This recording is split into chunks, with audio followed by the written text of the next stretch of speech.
Parce que je ne vais pas faire une nouvelle introduction que Jean-Claude vient de la faire.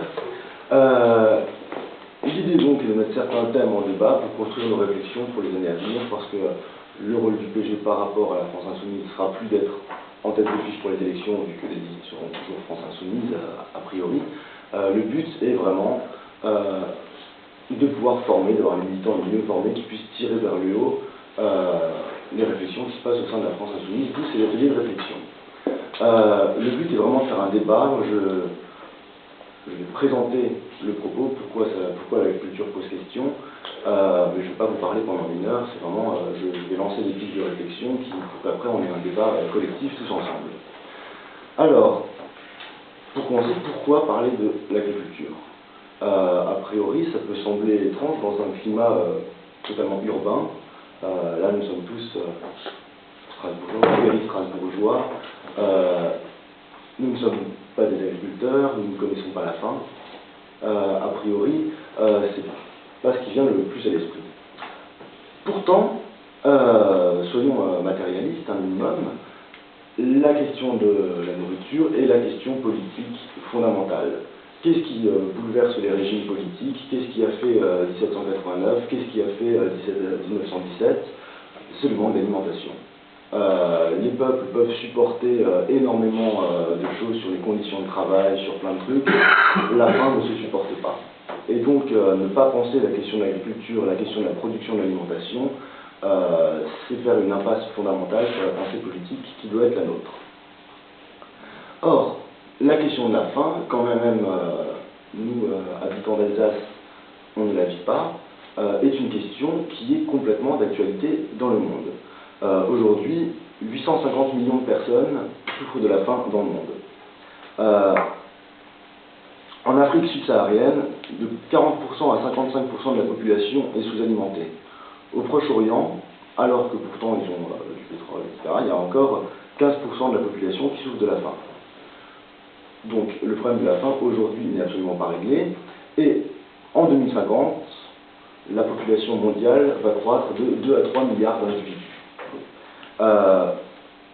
Pour répondre à cette demande croissante, l'Asie devrait multiplier sa production de 2,3. L'Afrique devrait quintupler sa production annuelle pour pouvoir répondre aux nouvelles demandes qu'il y a. Donc, si on ne pense pas la manière de s'alimenter, d'augmenter et de changer le modèle agricole, le problème de la faim va se faire sentir de plus en plus dans le monde. Depuis une cinquantaine d'années, alors que la population a cru de 50%, les terres agricoles ont augmenté de 9% seulement. Il y a une croissance donc beaucoup plus grande de la population qu'une croissance des terres qui peuvent être mises en friche.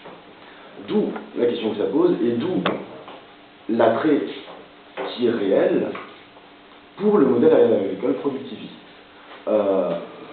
On est tous ici partisans d'un changement de modèle agricole, mais il faut déjà voir pourquoi certains, il n'y a pas que la FNSEA et que des grands patrons qui défendent un modèle agricole productiviste.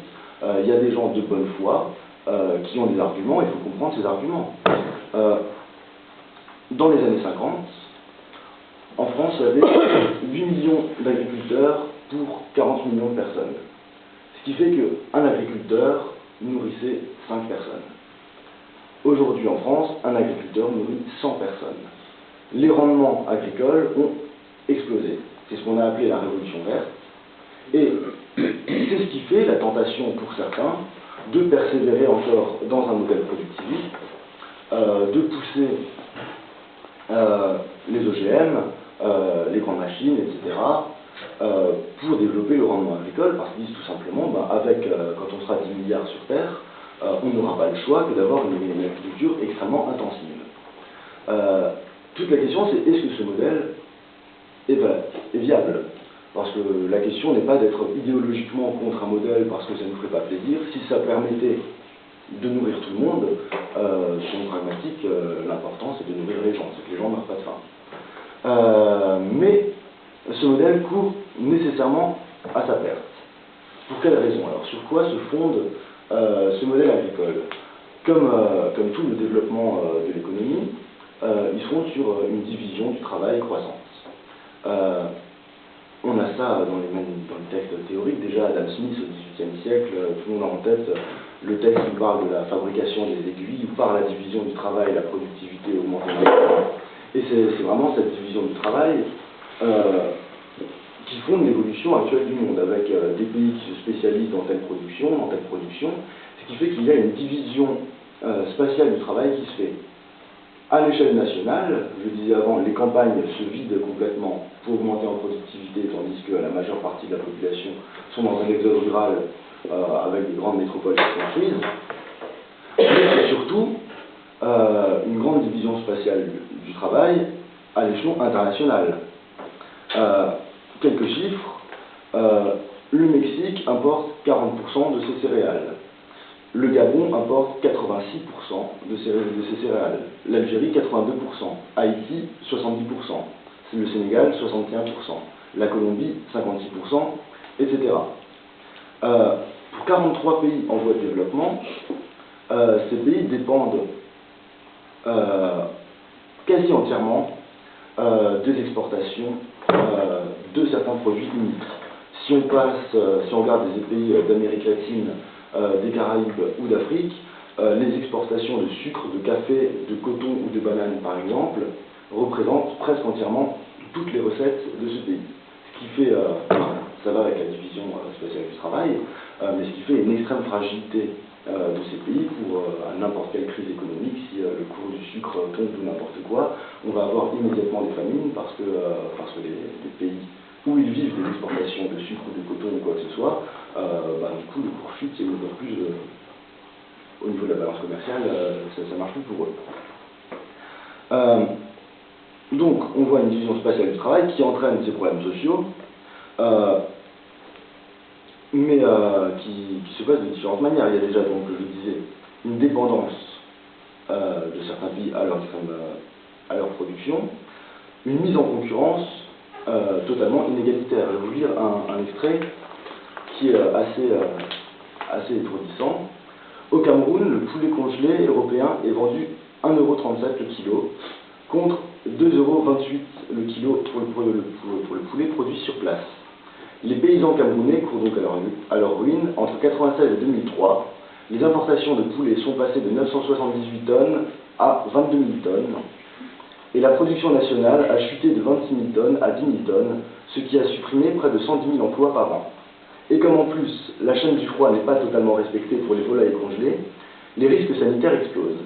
83,5% des 200 échantillons analysés par le Centre Pasteur de Yaoundé étaient classés impropres à la consommation. 83%. Des échantillons. Donc ça, c'est l'Europe qui protège. C'est les effets du commerce qu'on fait, enfin tous les partenariats de libre-échange avec les pays où on balance de la malbouffe qui ne respecte pas du tout les critères sanitaires, etc., mais à très bas prix parce qu'on a une agriculture subventionnée, ce qui fait qu'on ruine complètement les économies locales. Ce modèle s'accompagne d'un endettement croissant des agriculteurs, parce que qui dit agriculture productiviste dit il faut des grosses machines, des gros tracteurs, etc., que les paysans ne peuvent pas se payer, surtout avec ce qu'on les paye eux. Donc il y a un modèle d'endettement croissant du monde agricole et un monopole, vu que les 10 premiers groupes mondiaux sur le marché des semences contrôlent la moitié de la production de semences mondiales. Donc vraiment au niveau de monopole qui s'accentue encore avec le rachat de Monsanto par Bayer, mais qui est terriblement angoissant. Parce qu'on a là une firme, vu qu'ils vendent des semences qui, pour beaucoup, ne sont pas reproductibles, qui peut contrôler l'alimentation mondiale et qui peut décider de la mort d'un pays sans guerre, simplement en décidant d'arrêter de vendre des semences. C'est assez terrifiant. Et à ces problèmes sociaux, s'ajoutent des problèmes écologiques, évidemment. Vous avez tous vu, à Strasbourg, en passant dans la rue, l'île qui monte. Vous avez vu dans les médias toutes les inondations qu'il y a à Paris, etc. Il y a un lien direct entre ces inondations et le modèle agricole, où, parce qu'il y a de gros tracteurs qui passent, on a supprimé les haies, alors que pendant des années, enfin traditionnellement, les parcelles, il y avait toujours des haies partout, ce qui limite l'infiltration de l'eau, parce que l'eau s'infiltre toujours par les racines des arbres. Le poids des gros tracteurs fait un tassement du sol, ce qui fait que l'eau n'arrive plus à s'infiltrer dans ces champs, et donc ruisselle jusqu'à faire des crues qu'on connaît. Évidemment, il ne s'agit pas de dire que cette agriculture est l'unique facteur qui cause cette inondation, ça serait absurde, mais c'est bien un des facteurs qui est à prendre en compte, parce que si on empêche l'infiltration des eaux dans le sol, forcément, il faut bien que l'eau se retrouve quelque part. À cela s'ajoute une dévitalisation terrible des sols. Une prairie naturelle non traitée abrite 250 à 300 vers de terre par mètre carré, soit 2,5 tonnes de biomasse de vers de terre par hectare. Un champ de céréales ou un vignoble soumis à une pratique intensive avec pesticides, etc., il ne reste plus que 1 à 3 vers de terre par mètre carré. Donc on diminue à peu près par 100 la population de vers de terre qui entretiennent la vitalité des sols. S'ajoute à cela, bien évidemment, la pollution des eaux, nappes phréatiques, rivières, mers, etc. Toutes les pertes de biodiversité, que ce soit à tout niveau, que l'on peut penser soit au brin de fer d'Alsace, soit à l'Orang-Outan, à tout niveau, il y a une perte énorme de biodiversité. Et s'ajouterait encore à cela, ce qui n'est pas exactement un problème écologique, mais qui est à prendre en compte, la question de la souffrance animale dans les fermes de vaches, etc. De plus, on a une agriculture qui est entièrement basée sur le pétrole. Sur le pétrole, alors il y a plusieurs aspects. Il y a l'aspect transport de marchandises, vu qu'on est dans une division spatiale du travail, où chaque pays se spécialise dans la production de certaines choses, importe les autres choses, etc. Tout le commerce de marchandises se fait par le pétrole, bien évidemment, mais on pense moins au fait que la production, l'acheminement et l'épandage des engrais azotés sont le premier poste énergivore dans l'agriculture. Ce qui fait que pour produire une tonne de blé, on consomme une demi-tonne de pétrole. J'ai assez halluciné quand j'ai vu ces chiffres, mais voilà, c'est l'utilisation massive du pétrole du modèle agricole tel qu'on connaît. Or, on voit donc que non seulement le modèle agricole qu'on a est dramatique en termes sociaux et écologiques, mais en plus, sa dépendance au pétrole fait que ce n'est absolument pas un modèle durable. Parce que, alors, les géologues sont en désaccord sur la datation de ce qu'ils appellent le peak oil. Certains disent 2030, d'autres disent 2050, bref, n'étant pas géologue nous-mêmes, on ne peut pas trancher le débat qu'il y a entre les géologues. Cependant, tous s'accordent à dire que pour les décennies à venir, quel que soit le nombre de ces décennies, c'est à l'échelle d'une génération, le peak oil, c'est pas qu'il n'y aura plus de pétrole, c'est que la ponction de pétrole ne pourra que diminuer. Donc, ce qui veut dire un renchérissement du coût du pétrole nécessairement. Il y aura toujours du pétrole, mais il commencera à devenir beaucoup plus cher que ce qu'il y a actuellement. Or, qu'est-ce que c'est que la mondialisation, fondamentalement? C'est que le coût de transport des marchandises est négligeable par rapport au coût de production total. Quand le coût de transport des marchandises cessera de devenir négligeable, nécessairement, ça va renchérir soit énormément les coûts des aliments, soit, de gré ou de force, il va falloir avoir une relocalisation drastique des productions en général, et production agricole en particulier, parce que c'est ça qui nous fait vivre. Donc, pour résumer, on voit qu'il est nécessaire d'augmenter notre production agricole, mais que le modèle par lequel il nous semblait que ce soit possible est un modèle qui court à sa perte et qui n'est pas viable à long terme. La question est donc comment on va faire pour manger. C'est très simple, mais c'est la question fondamentale. Alors, premièrement, il y aurait une chose à dire, c'est les modalités de consommation. L'alimentation à la mode occidentale, et principalement alsacienne aussi, avec de la viande 2 fois par jour, n'est simplement pas possible. Il faut 11 calories végétales pour avoir 1 calorie de bœuf. Dans le cas du poulet, c'est moins, c'est 4 calories d'origine végétale pour une calorie de poulet, mais ça reste énorme. 44% des céréales produites sur Terre sont destinées à l'élevage animal. Donc la moitié des productions céréalières ne sont pas destinées à la consommation humaine, mais à la consommation animale, ce qui fait que on pourrait beaucoup plus facilement déjà nourrir l'ensemble de la population en diminuant la consommation de viande, tout simplement. Mais cette relocalisation peut nous amener à comprendre une phrase qui est très bizarre dans le manifeste du Parti communiste. Revenons à l'origine. Où Marx explique, donc après avoir expliqué tous les mouvements de division du travail qui a mené au capitalisme, etc., et donc à la nécessaire rupture qu'il faudra mettre en place pour le communisme, il explique qu'il faut, enfin il n'explique pas, il dit dans le programme de transition, abolition de la division entre la ville et la campagne. C'est joli dit comme ça, mais qu'est-ce que ça veut dire? Ça veut dire quoi, abolir cette division? Cette phrase, à ma connaissance, n'est jamais commentée. On commente plein de trucs sur Marx, qu'est-ce que c'est que la dictature du prolétariat, qu'est-ce que c'est machin, qu'est-ce que c'est machin. L'abolition de la division entre la ville et la campagne, à ma connaissance, on n'en parle pas. Mais le but, ce n'est pas la question n'est pas la question des paysages. La question est la question de la production. Comment est-il possible de produire à la ville les éléments de consommation et de produire à la campagne les biens manufacturés? Alors vous avez cette antique division des usines à la ville et de la production alimentaire à la campagne. Premièrement, en termes de démarche, ne soyons pas utopistes. La question n'est pas d'inventer quelque chose de nouveau. La question, à mon sens, et c'est en ça que je suis la démarche du socialisme scientifique, est de voir quelles sont les tendances à l'œuvre et de pouvoir exploiter des tendances qui existent actuellement. Or, la relocalisation de la production, et notamment l'agriculture urbaine, c'est quelque chose qui mondialement se développe. Alors bon, j'ai plein de chiffres sur différents pays. On va pas, je ne vais pas tout détailler, mais selon la FAO, l'agriculture urbaine assurerait déjà aujourd'hui 15 à 20% de l'alimentation mondiale. En Afrique, par exemple, 70% de la population urbaine, 60% en Asie, améliorent déjà leur alimentation par de la culture à côté de la maison, sur les terrasses, sur les toits des maisons, etc.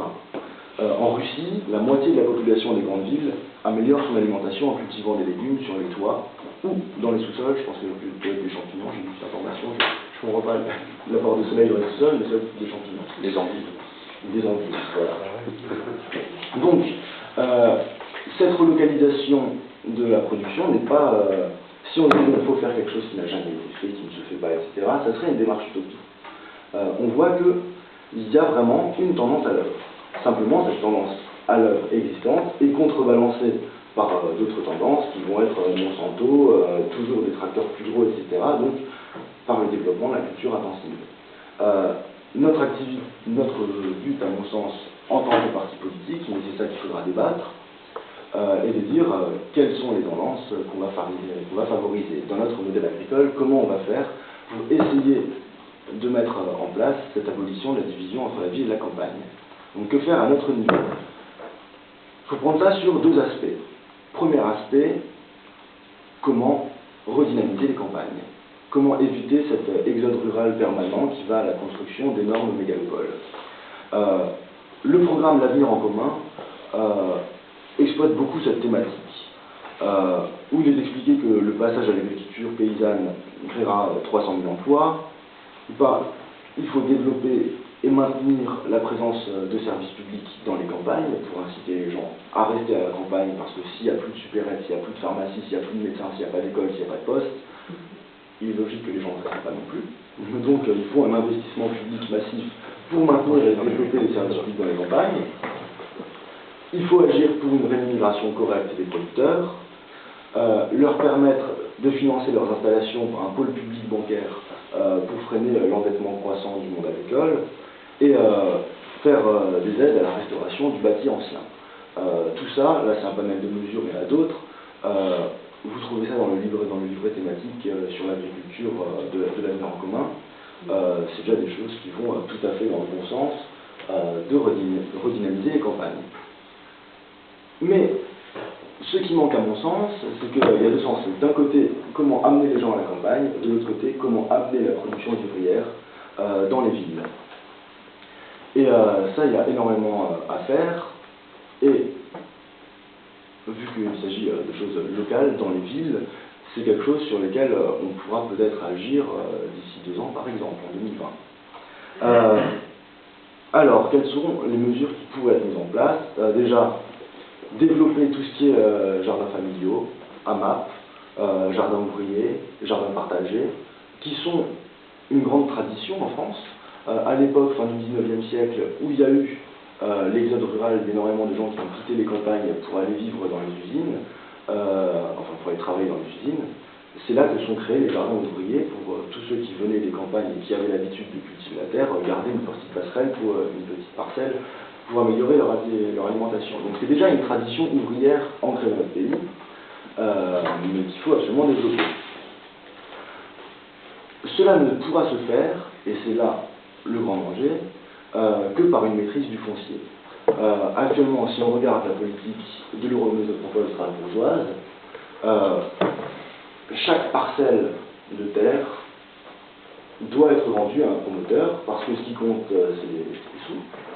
Et si on compare le prix d'un terrain qui est classé en zone agricole au prix d'un terrain qui est classé en zone constructible, c'est multiplié par 10. Donc, quand les villes et l'Eurométropole travaillent les PLU, les plans locaux d'urbanisme, et donc ils classifient les parcelles, il est très tentant de, quand on est propriétaire d'un certain nombre de parcelles, de les passer en zone constructive pour les vendre, comme ça renflouit les caisses de l'État, enfin les caisses de la commune, de la collectivité, dans un contexte d'austérité et de baisse des dotations aux collectivités. Les promoteurs, évidemment, sont totalement friands. Et ça s'inscrit, enfin, quand on regarde la politique de l'Eurométropole strasbourgeoise, j'avais eu le débat avec Jacques Bidault à l'époque où il était président de la CUS, il y a encore, où il me disait, mais le monde est un vaste marché, une vaste concurrence. Ce qu'il nous faut faire, c'est rendre la métropole strasbourgeoise attractive pour qu'elle puisse jouer son jeu dans la concurrence mondiale. C'est ça le but avoué des politiques qui sont mises en œuvre au niveau de l'Eurométropole. Mais qu'est-ce que ça veut dire rendre attractif pour être concurrentiel au niveau mondial? Ça veut dire attractif à tous les niveaux, donc il va falloir construire énormément. Et si vous regardez déjà à Strasbourg même, mais toutes les villes de première et deuxième couronne de l'agglomération strasbourgeoise, dès qu'il y a un lopin de terre, il est construit immédiatement. Mais donc, faisant ça, on réduit notre possibilité d'autoproduction alimentaire, et c'est un des grands enjeux, à mon avis, pour les prochaines municipales et autres, c'est de lutter contre cette construction à tout va et contre cette métropolisation de l'ensemble agricole. Donc il y a la maîtrise du foncier, ce que je disais là, mais il y a énormément d'autres choses à voir. Il y a l'agriculture sur toit qui se développe beaucoup, je disais en Russie, en Afrique, etc. À Paris, il y a des associations et une entreprise de l'économie sociale et solidaire qui travaille sur l'agriculture sur toit, et ça marche. Il y a vraiment des rendements, on met des bacs, on met de la terre sur les toits.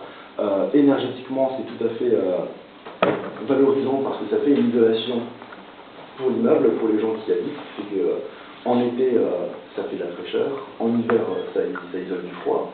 Donc, écologiquement, par rapport à la facture énergétique, c'est tout à fait valable. Ça peut créer directement de l'alimentation et ça peut créer énormément de lien social. Il me semble qu'une politique allant dans ce sens-là, la mairie devrait dire on fait une réunion, on réunit tous les locataires d'un immeuble pour vous organiser comment on gère l'entretien de l'immeuble, le vivre ensemble, l'agriculture, etc. Je pense que c'est une politique que les bailleurs sociaux, puis habitat, habitation moderne, devraient absolument mettre en place, travailler là-dessus. D'autres expérimentations seraient possibles, par exemple l'hydroponie, où il s'agit de faire pousser des légumes dans de l'eau directement, et non pas dans la terre. Alors a priori, moi quand j'ai lu ça, j'étais assez sceptique, je me disais, mais quelle vont être la qualité nutritive, on en avait parlé à Raymond, quelle vont être la qualité nutritive et le goût d'aliments poussant dans l'eau. Alors bon, ils ont les engrais, les vitamines, parce qu'il y a une technique où on met des poissons dans l'eau, et en fait c'est les éjections des poissons qui nourrissent et qui donnent l'azote et tout ce qu'il faut à l'eau pour pouvoir faire pousser les plantes. Mais la question nutritive peut être mise au second plan dès lors où il y aura la faim et qu'il faudra manger tout simplement. Or, l'hydroponie utilise 10 fois moins d'eau que l'agriculture traditionnelle, et 2 mètres carrés peuvent suffire à nourrir un habitant à l'année. Pour un habitant, 2 mètres carrés suffisent, et on peut faire des cultures verticales le long des... verticalement. Donc on peut gagner énormément d'espace et nourrir énormément de personnes. À mon sens, je ne dis pas que Strasbourg doit mettre de l'agriculture verticale sur tous les bâtiments, mais il me semble que c'est des expérimentations qui devraient être faites, au moins à titre d'expérimentation. Les cultures sur toit, l'hydroponie, la maîtrise du foncier, le développement d'AMAP, de jardins ouvriers, de jardins partagés, bref, au niveau local, sur les choses où on a des marges de manœuvre, il y a vraiment de quoi agir, et c'est tout un autre modèle agricole qui peut se construire de cette manière, à l'inverse de la division du travail où on produit tout, le soja dans certains pays, le bœuf dans d'autres pays, le bœuf dans d'autres pays, et après c'est le marché qui gère tout. Ce modèle ne sera bientôt plus possible, il faut qu'on repense un autre modèle, et cette relocalisation des moyens de production me semble au moins pouvoir être soumis au débat, au minimum. Et je m'arrête là, à plus en débattre.